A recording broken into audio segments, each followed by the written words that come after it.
ତ first question होची छात्रावास जीवन छात्र को किपरि उपकृत कराइथाय। तो आर आंसर है जीवो आत्मनिर्भरशील कराइथाय छात्रावास जीवन छात्र को।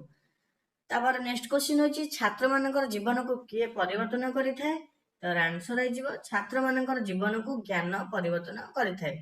नेक्स्ट क्वेश्चन छात्र मानक मध्यरे कौन आत्मप्रत्यय और सकारात्मक सृष्टि करिथाय।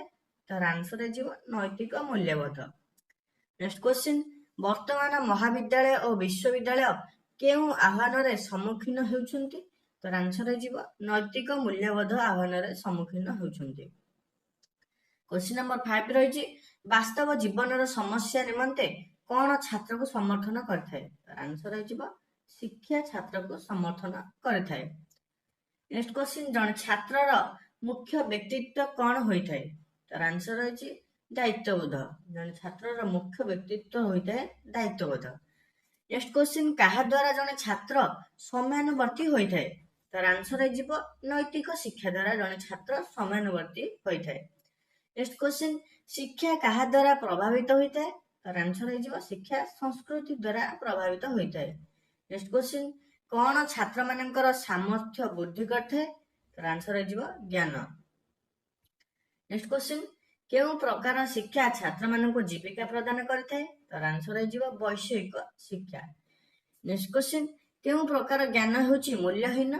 तो आंसर है जीवो अव्यवहारिक ज्ञान होची मूल्यहीन। नेक्स्ट क्वेश्चन हमर होची शिक्षागत योग्यता कहले कौन बुझ। तो आंसर है जीवो प्रमाण पत्र होची हमर शिक्षागत योग्यता। आक मध्ये हम डैशबोर्ड रे क्वेश्चन को डिस्कशन होइतिला किछिटा हमर अलग क्वेश्चन अछि। तो केभली क्वेश्चन आसी परिबो आपण ने देखि परथिबे। तापर अछि जणे छात्रर चरित्रर एक मुख्य दिगटी कौन। तार आंसर है जीवो नैतिकता। नेक्स्ट क्वेश्चन एक उत्तम छात्रर सबुठार भल गुणटी कौन। तार आंसर है जीवो सहनशीलता। नेक्स्ट क्वेश्चन वृत्तिगत शिक्षा कहले कौन बुझ। तार आंसर है जीवो प्रयोगात्मक प्रशिक्षण भित्तिक शिक्षा को वृत्तिगत शिक्षा कहा जाए। नेक्स्ट क्वेश्चन उच्चतर शिक्षा केउ स्तर अंतर्गत। तार आंसर है जीवो तृतीय स्तर अंतर्गत होची उच्चतर शिक्षा। क्वेश्चन नंबर 17 रही उच्चतर डिग्री और डिप्लोमा पे कौन आवश्यक शिक्षा को कौन कहा जाए। उच्चतर शिक्षा कहा जाए। नेक्स्ट क्वेश्चन उच्चतर शिक्षा को किए नियंत्रण करे। तो आंसर है जीवो विश्वविद्यालय मजूरी कमिशन। तापर तालीम प्राप्त शिक्षकंकर अभाव उच्चतर शिक्षार कौन अटे। तो आंसर है जीवो समस्या अटे। तापर राज्य थे उच्चतर शिक्षानुष्ठान गुड़िकर सामग्रिक गुणात्मक विकास करबा आरयूएसए रो एक कौन अटे।